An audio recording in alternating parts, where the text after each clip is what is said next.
Mamá, ¿qué te parece si pones ante el Señor las diferentes peticiones? Vamos a orar. Padre, aquí estamos agradecidos con usted, Padre, por este momento de que aquí juntos, Señor, todos reunidos, Señor, siempre diciéndote a ti que tomes control, que tú tomes nuestras vidas en tus manos, que nos ayudes a salir con todo, Padre. Tú sabes, Señor, que hay muchos enfermos, Señor amado. También, Señor, hay peticiones, Señor, de trabajo, Padre. Padre, muchos deseos, Señor, de decirte, Padre, muchas gracias por tantas cosas que usted ha hecho con cada uno de nosotros. Así es que te ponemos en tus manos, Señor, todas nuestras vidas, que perdones nuestros pecados, que nos libres del mal, Padre, y que nos ayudes a salir adelante con todo, porque solo usted, Padre, es grande y amoroso. Solo usted tiene palabras de vida eterna para con cada uno de nosotros. Padre, muchísimas gracias. Mira, Señor, todo lo que las peticiones aquí puestas en esta tarde, Señor amado. Y tú las contestas, Señor, de una manera especial. Tú sabes cómo, Padre. Nosotros solo esperamos, Señor, que respondas a nuestras peticiones, Señor amado, y así es que en tus manos nos quedamos, Señor, porque tú eres santo, porque tú eres bueno, porque tú tienes nuestras vidas, son tuyas, Señor. En tus manos dejamos todos nuestros pensamientos, todas nuestras angustias, nuestras preocupaciones, Señor. Te las dejamos a ti porque sabemos que tú contestas, Señor, en el momento oportuno. Así es que muchas gracias, Padre, por todas las bendiciones que usted tiene para con cada uno de nosotros. Te bendecimos y te adoramos y te pido, Señor, que nos dé la fortaleza para esperar, seguir esperando, Señor, lo que como tú quieras, Señor amado. Muchísimas gracias, Padre, por este linda tarde, Señor amado, tarde, noche, pero gracias, Señor. Solo podemos decirte gracias, muchísimas gracias, Señor. Y mira, Señor, las peticiones, Señor, que se han puesto, tú las conoces, Señor, grandemente. Así es que te las dejamos a ti, Señor amado, para que todo sea conforme tú quieres que así sea. Te lo pedimos, Padre, en el nombre que es sobre todo nombre, Cristo Jesús. Amén y amén. Amén. Amén y Amén. amén. Amén. Hermano Amén. Eric, el tiempo es tuyo. Bueno, muchas gracias, hermano Naamán. Bienvenidos nuevamente a este culto virtual de estudio bíblico. Y reitero, es un estudio bíblico. Entonces podemos levantar la mano. Bueno, en este caso levantan el micrófono y me dicen, hermano Eric, tengo una pregunta, porque la pantalla donde los tengo a ustedes en vivo está a mi izquierda. Entonces, si ven aquí, aquí estoy viéndolos a ustedes aquí. Mis notas están al frente, el control del Facebook lo tengo a mi izquierda, un poquito más atrás, y lo que ustedes están viendo de proyección está a mi derecha. Entonces, sí les pido ayuda. Si tienen una pregunta, con todo gusto. No hay ninguna prisa por terminar un bosquejo, ¿verdad? Esta es la parte 3 de esta preciosa oración sacerdotal que hace Jesucristo en Juan 17. Y el miércoles pasado llegamos hasta el versículo 3. Hoy vamos a ver, no, vamos a intentar ver los versículos 4 y 5, pero vamos a hacer un pequeño repaso de las cosas que vimos. Dame, ok, hermana Teresa. Un pequeño repaso de las cosas que vimos rápidamente para recordar, ¿verdad? Lo que vimos la semana pasada. Entonces, Juan 17, 1 al 5, estamos estudiando todo el capítulo, pero ahora vamos por estos pasajes. Dice, estas cosas habló Jesús y levantando los ojos al cielo dijo, Padre, la hora ha llegado, glorifica a tu Hijo, para que también tu Hijo te glorifique a ti. como le has dado potestad sobre toda carne para que dé vida eterna, esta hermana Rubina, a todos los que le diste. Y esta es la vida eterna, que te conozcan a ti, el único Dios verdadero, y a Jesucristo, a quien has enviado. Yo te he glorificado en la tierra, he acabado la obra que me diste que hiciese. Ahora pues, Padre, glorifícame tú al lado tuyo con aquella gloria que tuve contigo antes que el mundo fuese. Entonces vimos la semana pasada que es una oración previa a la cruz. Después de esto, ellos se van a un lugar que se llama Getsemaní. Perdón, no, Getsemaní no, a un jardín que está por el torrente del Cedrón, creo que dice la Biblia. Y ahí lo arrestan, ahí llega Judas con los soldados y todos los judíos y principales, y ahí arrestan a Jesucristo. Entonces esta oración es antes de ese momento del arresto, es previa a la cruz. ¿Quién habla? Habla Jesús. ¿A quién le habla? A su Padre.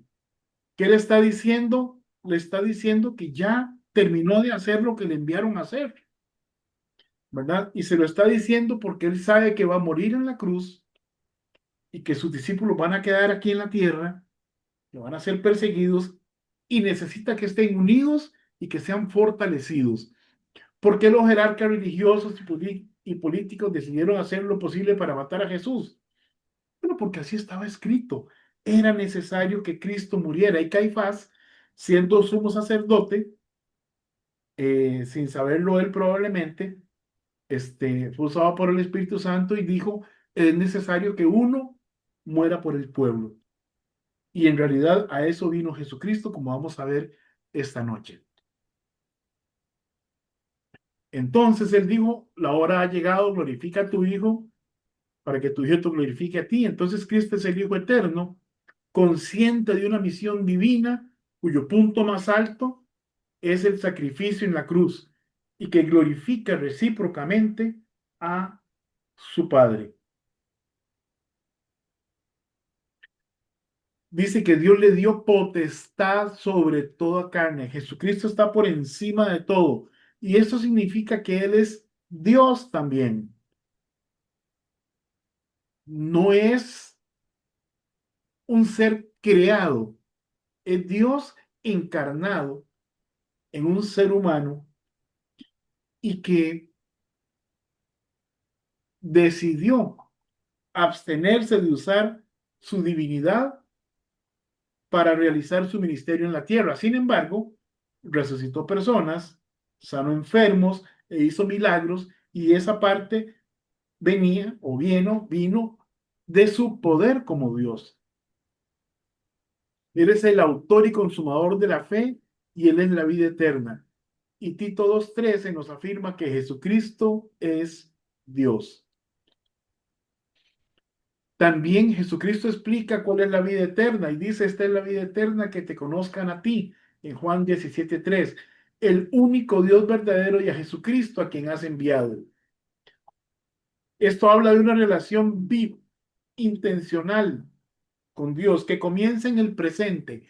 Ahora, ¿cuándo es ese presente? Para cada uno de nosotros, ese presente comienza en el momento que nos arrepentimos, o comenzó en el momento que nos arrepentimos y recibimos a Cristo como único y suficiente Salvador personal.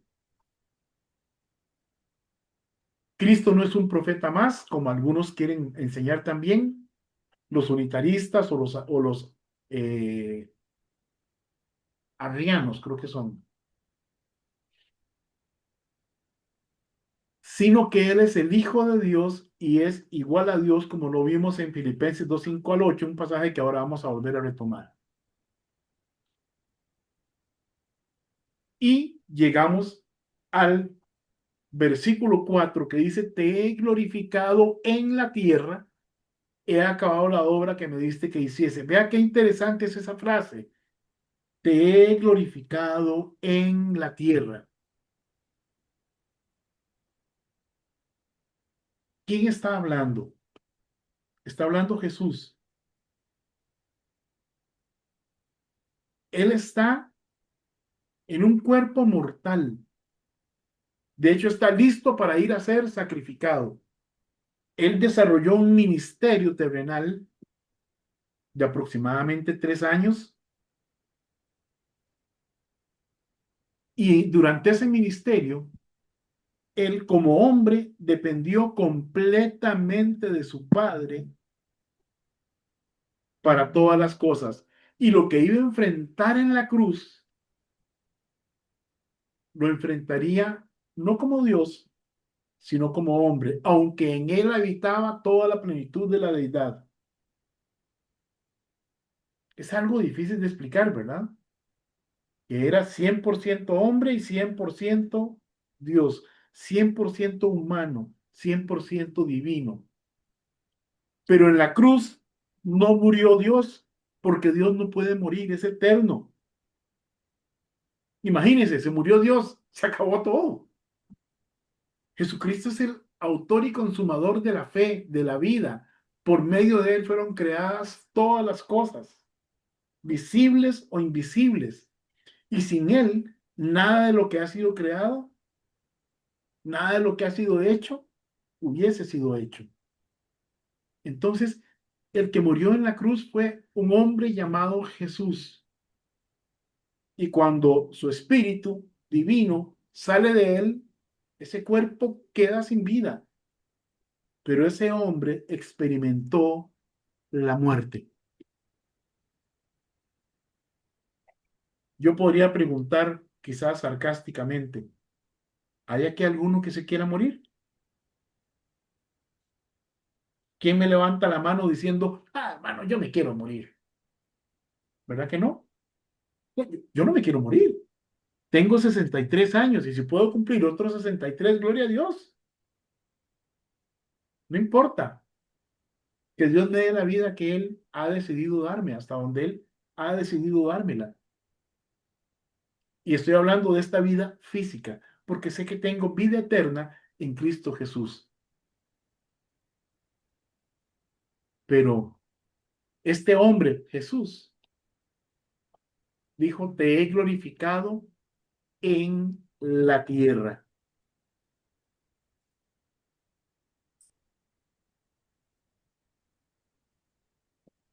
La forma en que está escrita esta frase indica que esa acción está completa desde la perspectiva divina y anticipa la cruz como un hecho consumado. Es decir, vea que él dice después, he acabado la obra que me diste que hiciese. Hey, pero no ha ido a la cruz, no ha terminado. Pero en realidad, sí, ya él había terminado su ministerio terrenal y ahora simplemente iba a cumplir su propósito, morir como un sacrificio perfecto para satisfacer la justicia de un Dios santo que exigía que por el pecado se pagara con la muerte. Pero, pero esa muerte Dios no quería aplicarla a toda la humanidad. Usted y yo merecemos morir eternamente en el infierno, es decir, quedar eternamente separados de Dios, siendo castigados con Satanás y sus ángeles en el lago de fuego. Eso es lo que merecemos por nuestro pecado. Y ninguno de nosotros puede hacer nada para cambiar ese destino. Ninguno de nosotros puede hacer nada para cambiar esa condición. Ninguno puede ponerle la cara a Dios y decirle, yo por mis obras merezco que me dejes entrar al cielo. Ninguno puede.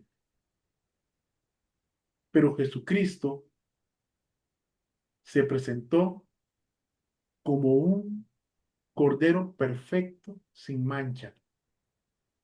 Y su sacrificio, dado que Él permanece para siempre, ese sacrificio es completo. Un acto del pasado que tiene efectos por el resto de la eternidad, en el presente y en el futuro.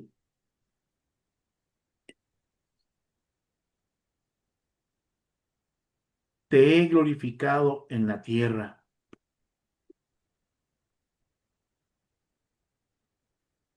Ahí se usa una palabra que me recuerda el coro de Naamán, teleios.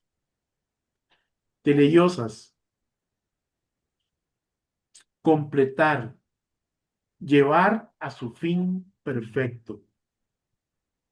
Ya Jesucristo sabía que no había vuelta atrás. Él iba a la cruz sí o sí, porque era la única forma de reconciliar al mundo con Dios. Así estaba escrito de él. Y dice, he acabado la obra que me diste que hiciese.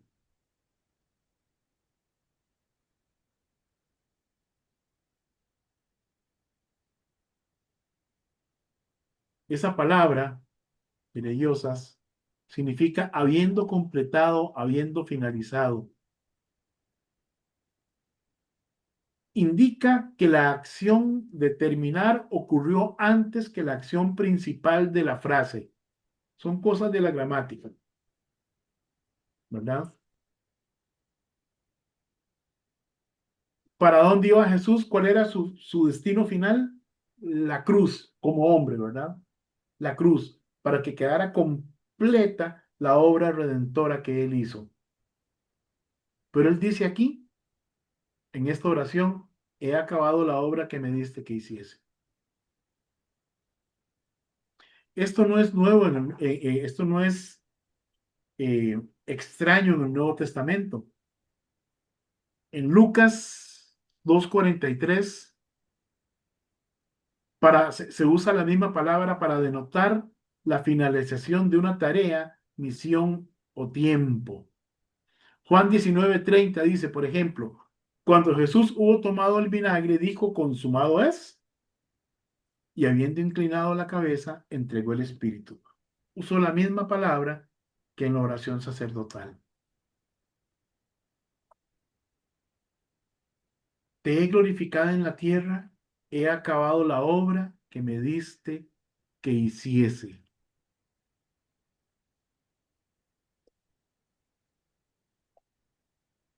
Es interesante. Jesucristo como hombre reconoce que esa obra se la dio el Padre diciéndole, te envío para que mueras por ellos. La forma en que está escrito indica que fue Dios Padre el que le dio ese encargo a Jesucristo. La obra que Dios Padre encomendó a Cristo sigue vigente, tiene efecto en el presente y lo seguirá teniendo en el futuro. Y aun cuando Cristo no había sido arrestado ni crucificado, dijo que su obra estaba completa. Había dejado el conocimiento del Padre plenamente en los que creyeron en Él. Los dejó preparados para continuar esa obra de predicación por todo el mundo conocido y que los que lo siguieran por la palabra de ellos quedaran igualmente capacitados. Y sabe, nosotros somos los que estamos aquí y hemos aceptado a Cristo como Salvador personal, somos el resultado de esa obra, de esos primeros discípulos que hicieron más discípulos, que hicieron más discípulos, que hicieron más discípulos, hasta que uno de esos discípulos nos hizo discípulos a nosotros.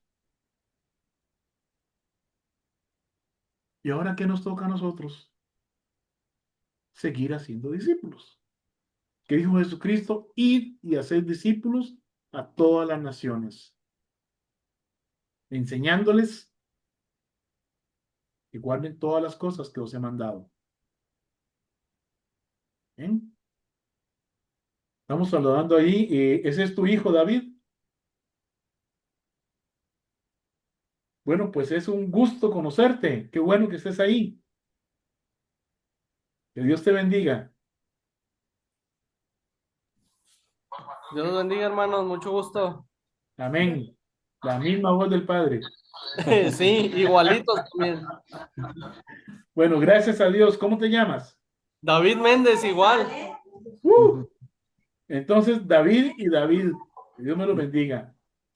Qué bueno que Amén. estás ahí escuchándonos. Bien, voy a Aparte, continuar. me Amén. despido, hermanos, porque está empezando a llegar la gente. Dios me los bendiga. Nos vemos el Ah, que próximo hoy tienen el miércoles. cafecito con Jesús, sí es cierto. Dios los bendiga. Bueno, hermano, nos cuenta cómo les fue en ese cafecito. Sí. Bendiciones. Amén. Hasta luego. Ok, mis hermanos. Entonces Él los dejó preparados para continuar esa obra. Ahora mi pregunta es, ¿estamos nosotros preparados para continuar esa obra de predicación? ¿Seguimos haciendo discípulos? ¿Hay más gente viniendo al conocimiento de Cristo por nuestro esfuerzo? ¿Estamos llevando el conocimiento de Cristo a otros por medio de nuestra vida y de nuestra palabra? Ese no es un ministerio del pastor, ese no es un ministerio del encargado de evangelismo, ese es un ministerio de cada uno de nosotros como hijo de Dios. Y vean, Jesús se ve a sí mismo como el siervo obediente, cumpliendo perfectamente la obra redentora asignada por el Padre, porque así estaba profetizado de él. Vamos a Isaías 53, son 10 versículos, 12 versículos, y dice: ¿Quién ha creído a nuestro anuncio y sobre quién se ha manifestado el brazo de Jehová? Subirá cual renuevo delante de él como raíz de tierra seca. No hay parecer en él ni hermosura. Le veremos más sin atractivo para que le deseemos. Despreciado y desechado entre los hombres, varón de dolores, experimentado en quebranto, y como que escondimos de él el rostro, fue menospreciado y no lo estimamos.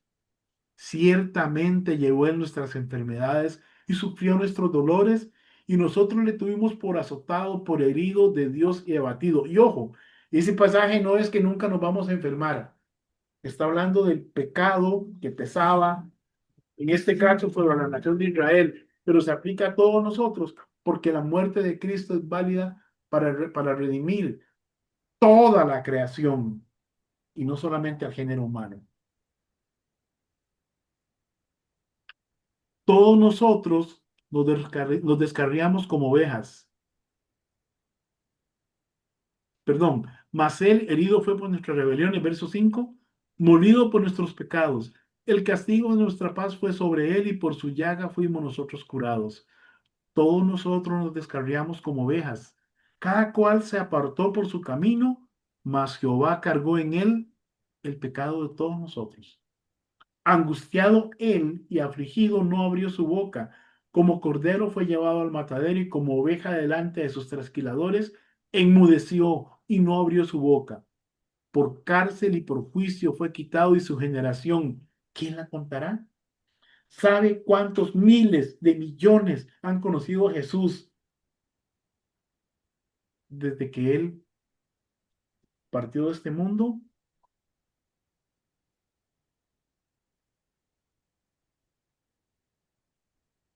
Y se dispuso con los impíos su sepultura, mas con los ricos fue en su muerte. Nunca hizo mal, aunque nunca hizo maldad ni un engaño en su boca.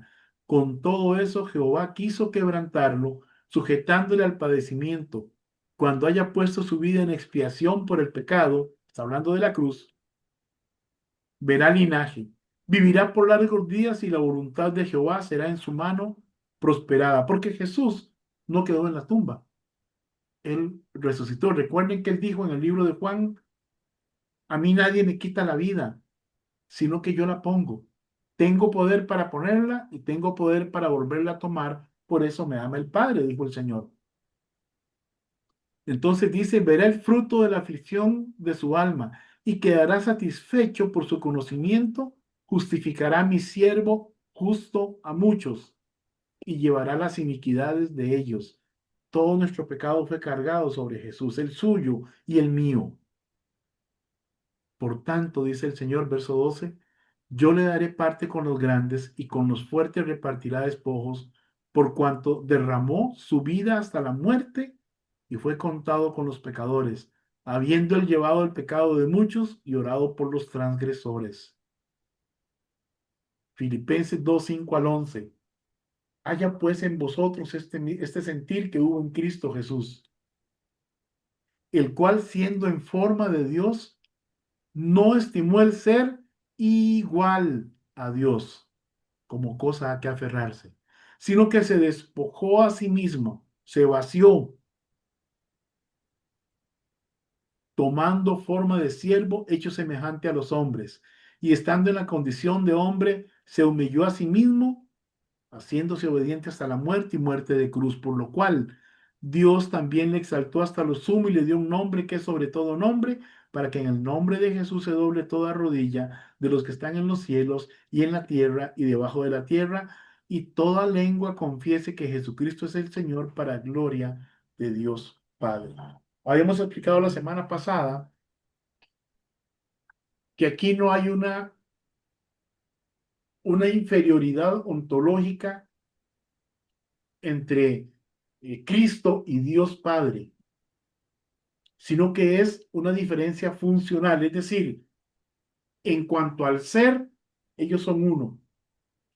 Jesucristo es Dios, el Padre es Dios, el Espíritu Santo es Dios. Y yo no voy a intentar explicar eso. ¿Cómo puede separarse en tres personas de las cuales encontramos descripción y funciones en la Biblia específicas y ser uno al mismo tiempo? Es algo que yo no puedo entender. Y aunque otros han intentado explicarlo, yo no lo voy a intentar explicar. Es Dios soberano y todopoderoso. Es decir, para Él nada es imposible, Él todo lo puede hacer y se ha manifestado de diferentes maneras a nosotros. Así que Jesucristo era Dios mismo encarnado en un cuerpo mortal como el mío, como el suyo, que se cansaba, que sudaba, que necesitaba alimento, que tenía sed, que sentía dolor, que sentía miedo, que sentía alegría, gozo, y era Dios mismo caminando entre nosotros. Dice Juan 1:1, en el principio era el verbo, y el verbo era Dios, y el verbo era con Dios, y el verbo era Dios. Y en Juan 1:14 dice, y vimos su gloria, y aquel verbo fue hecho carne, y vimos su gloria, gloria como del unigénito del Padre, lleno de gracia y de verdad. Dios mismo en la persona de Cristo vino para que nosotros pudiéramos ver en Él un Dios que nos entiende y que nos comprende. Y entonces dice el Señor en el verso 5, glorifícame al lado tuyo con aquella gloria que tuve contigo antes que el mundo fuese. Glorifícame al lado tuyo. Esto es un auristo imperativo, es una petición decisiva post obra. Recuerde que él dijo, he acabado la obra que me diste que hiciese. Y entonces ahora pide, glorifícame al lado tuyo. Esto no habla de inferioridad, sino es de compañía, posición. La palabra que se usa significa junto a ti, en tu propia casa o contigo, indicando posición o compañía. Gloria junto al Padre, no simplemente otorgada desde afuera. Y dice, con aquella gloria que tuve contigo, ¿desde cuándo? Antes que el mundo fuese. Y esto habla de la preexistencia de Cristo. Por eso Juan dice, en el principio era el verbo, y el verbo era con Dios, y el verbo era Dios. Y en Génesis, cuando dice en el principio creó Dios los cielos y la tierra, y habla de la creación, quien dice, sea la luz, quien dice, hagamos al hombre, es el verbo. Por eso, sin él, nada de lo que ha sido hecho fue hecho.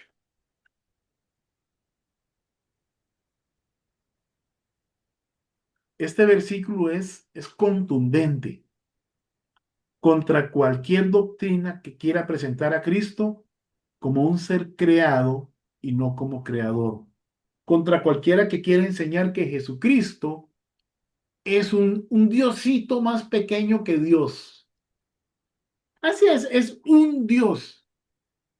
Y algunos dicen que todos vamos a llegar a esa misma condición, malinterpretando algunos pasajes.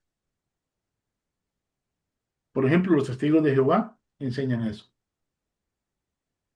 Pero no, la Biblia dice que Jesucristo es Dios. Jesús existía antes que todo fuera creado. Poseía gloria divina compartida con el Padre. Y lo que reclama en su oración es restauración y no adquisición de esa gloria. Él voluntariamente se vació. Hay un hermano que se le fue la conexión y está entrando de nuevo. Muy bien. Entonces, él se autolimitó, para explicarlo de alguna manera, y enfrentó su ministerio terrenal y enfrentó la cruz como hombre. Y como hombre se sometió completamente a Dios Padre. Dice Hebreos 7:5. Y Cristo en los días de su carne, ofreciendo ruegos y súplicas con gran clamor y lágrimas al que le podía librar de la muerte, fue oído a causa de su temor reverente. Él lo hace desde su humanidad, desde donde decidió por voluntad propia, según vimos en Filipenses 2:5 al 11, hacerse obediente a Dios Padre y obediente hasta el punto de ir a morir en la cruz por cada uno de nosotros.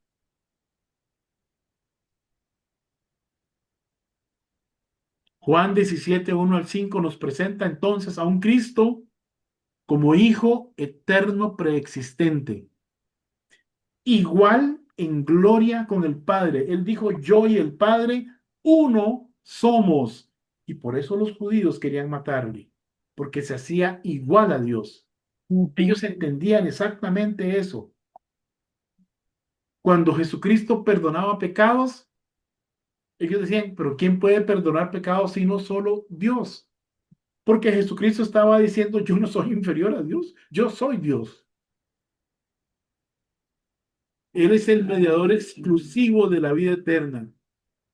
Porque hay un solo Dios y un solo mediador entre Dios y los hombres, Jesucristo hombre. Fue un siervo, lo presenta como un siervo obediente en la encarnación. Él voluntariamente decidió tomar forma de siervo, forma de hombre, y estando en esa condición se humilló. A Cristo no lo humilló nadie, él se humilló a sí mismo, tomando su forma de siervo, y se hizo obediente hasta la muerte y muerte de cruz. Jesús es el centro de la glorificación trinitaria. Entonces, desde una interpretación correcta de la palabra de Dios, como suelo decir a veces, utilizando una hermenéutica literal, histórica y gramatical, este pasaje sostiene una cristología plenamente trinitaria, encarnacional y redentora, sin ambigüedades. Jesucristo, hombre, recibió la plenitud de Dios como el Espíritu. Ahí habitaba Dios. Dice la Biblia que en él habitaba toda la plenitud de Dios. Sin embargo, él se autolimitó y sufrió lo que tuvo que sufrir, vivió como uno de nosotros en la misma carne que tenemos usted y yo. Sin embargo, no es que del todo no usó su divinidad. En algunos momentos hizo milagros, como dije antes, sanó personas. En algunos momentos Él, ¿cómo decirlo? Resucitó muertos, resucitó a otros, les dio vida, perdonó pecados. Ahí estaba haciendo uso de su poder divino, de su autoridad como Dios. Y en otros momentos se dejó golpear, se dejó escupir, se dejó clavar en una cruz y no usó su poder, sino que sufrió el dolor como lo hubiéramos sufrido usted y yo. Solamente que Él lo hizo siendo justo. Él lo hizo sin merecerlo. Y nosotros somos los que debimos estar en esa cruz y no Él. Gracias, Jesús, por haber muerto en la cruz por mí. Gracias por haberme dado vida eterna entregando tu vida en la cruz. La próxima semana vamos a continuar con este estudio, mis hermanos. Vamos a ir ya al versículo 6 en adelante, donde Él comienza ya a orar por sus discípulos. En estos versículos 1 al 5, Él se presenta diciendo quién es.